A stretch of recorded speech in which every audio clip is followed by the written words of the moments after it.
I just want to ask where you are injury-wise and how Tommy DeVito, assuming he's in protocol, what you expect to do at quarterback this week. Yeah, he's in the protocol, so we'll see where he's at. Again, it's only a day away from where Drew was, so we'll see how Drew is, and we could potentially do that, but we'll see where these guys here are at each day, and Wednesday hopefully they'll be ready to go. Brian Dunleavy.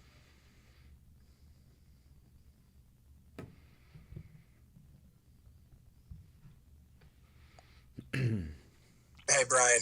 How are you? What's up? Hey. Understanding, obviously, that winning is the priority on an individual basis as you try to evaluate players and know what you have with guys going forward. How tough is that right now with the situations going on right now? Like, can you get honest evaluations on your players individually, or no, because they're playing with guys that they don't normally play with and the scores are maybe not competitive points, like all the extra stuff going on? How does that make individual evaluations difficult? Well, I don't think it makes it difficult. They go out there, they compete as hard as they can compete. You evaluate their technique, you evaluate their understanding of the schemes, their competitiveness, all the things that they need to do at each position. So, everybody that's out there is going to be obviously evaluated, but everybody out there is going out there with that type of mindset. Thank you. Mm-hmm. Paul Schwartz. Hey, Brian. Paul. I got a couple for you. First of all, I wouldn't say Brian Burns is the last man standing, but he certainly is standing still and hasn't missed anything. From what you knew about him when you guys were thinking of trading for him to what you know now, the exact same, a little different, the player, the person, things like that? Yeah, competitive young man. He's been productive. He's been productive for us. Tough. He's fought through some stuff. Nicks and bruises here. Done a nice job in his leadership role for us. I'm glad we have him. Just you're playing the team this week that drafted a quarterback in Michael Penix, a guy I'm sure you did a bunch of work on, and he's not playing. When you guys were in Buffalo, you guys got Josh Allen. I don't think the plan was to play him right away, but plans change, right? You played him pretty quickly. In the course of your time with these quarterbacks, what goes into that, and what do you think? I mean, is there a right and a wrong and a best and a worst? I mean, as far as playing them, not playing them, I mean, there's a lot of different ways to go here. Yeah, I think every situation is unique in and of itself. I can't speak on Penix relative to being in Atlanta. Obviously, they have Cousins there who's been a good player for a long time, and every situation's been a little bit different here with some of these guys that have really taken off into, I would say, elite level of quarterback play. The last 5 or 6 years since the draft. So, again, every situation's different. The consistency there is important, but again, not knowing the player or the exact situation, I think it's just different. Okay, thank you. Yep. Tom Rock. Brian, what did you think of the way Tim played yesterday when you went back and watched the film? And could he step in and be the starter on Sunday? Well, it depends on how these other guys are health-wise too. But I thought there was some. He made some nice throws. He was decisive with the football. He was ready to go. He was prepared. He's worked extremely hard since he's been here, and he made the most of his opportunity, the chance he got to be in there. I also want to ask you, one of the things that Burns said yesterday after the game was that there wasn't a lot of talking after the game. It was nobody kind of gave sort of a fiery oration or whatever has usually followed these losses. Did you sense that, and what does that tell you about where you guys are at? Well, I think we got a lot of new guys in there playing too, Tom. So it was, again, these guys laid it on the line as hard as they could possibly lay it on the line. It was by no means perfect. Obviously gave up some big plays and missed some opportunities, but their effort and their will Don't question that with those guys. So disappointed that we lost the game, and get ready to go this week. Ryan Dunleavy. Brian, Paul mentioned Penix, and it made me think. Could you just talk a little bit about what kind of? Obviously, we saw parts on Hard Knocks how much you did work on the quarterbacks. What did you like about him? What touch points did you have? Like, did you have a combine? Did you go to pro day? Like, what touch points did you have with him, and what did you like about Penix? Yeah, he was a very productive player. He could throw it in all three levels.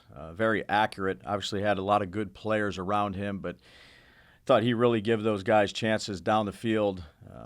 Intermediate throws, kind of threw the ball effortlessly. Was athletic. I would say they used him on a lot of runs, more of kind of a drop back play action guy, but fairly athletic enough to do a variety of things. Met with him, had a good meeting, smart, instinctive. Thought he had a pretty good pro day. Was at his pro day, so I thought he was a good prospect. Thank you. Yep. Tom Canavan. Hey Brian, how you doing? Tom? I have a quick question.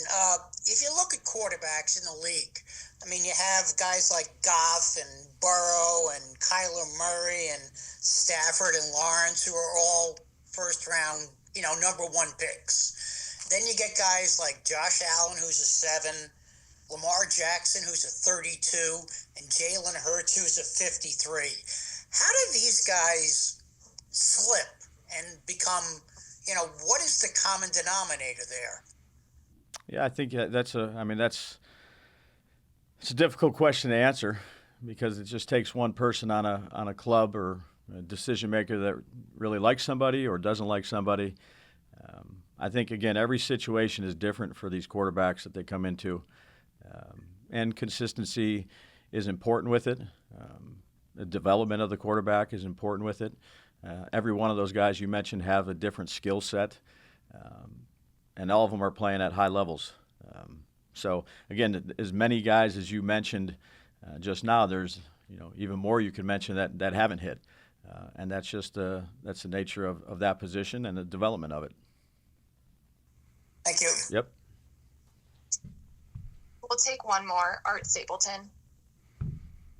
Hey, Dabes. How you doing? Hey, Art. Along the lines, when Rock mentioned Boyle and, talking yesterday to some of the players, some of the receivers, you've had several opportunities over the last year and a half where you've had a quarterback have to go in a game, whether it's starting or afterwards, that had no reps whatsoever with the guys that he was throwing to, or like in the case of Drew, would have to go all the way back to the spring.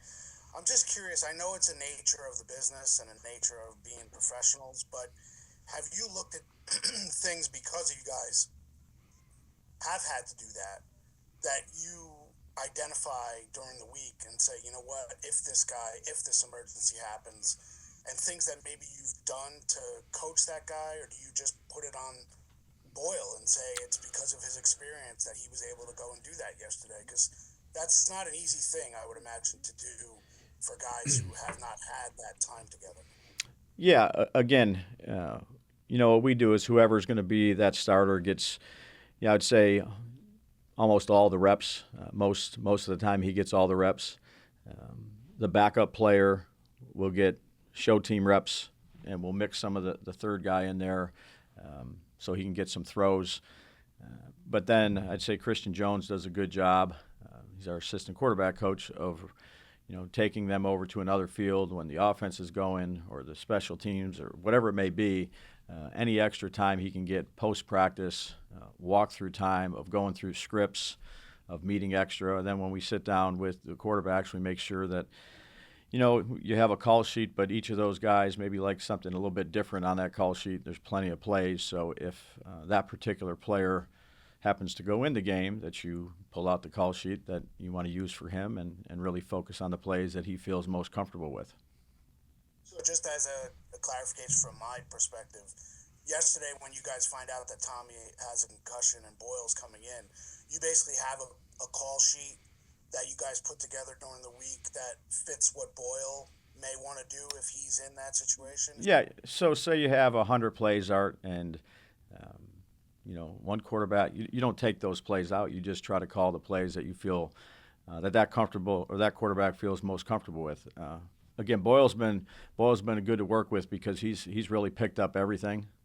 So whether it's the extra meetings or going through the call sheet and understanding the things that we were trying to get done, he's put a lot of time and effort into it. He's a really good pro in that regard. So again, there's not much that one guy likes that the other guy doesn't like. He's done a good job since he's been here of picking up the information and being able to apply it.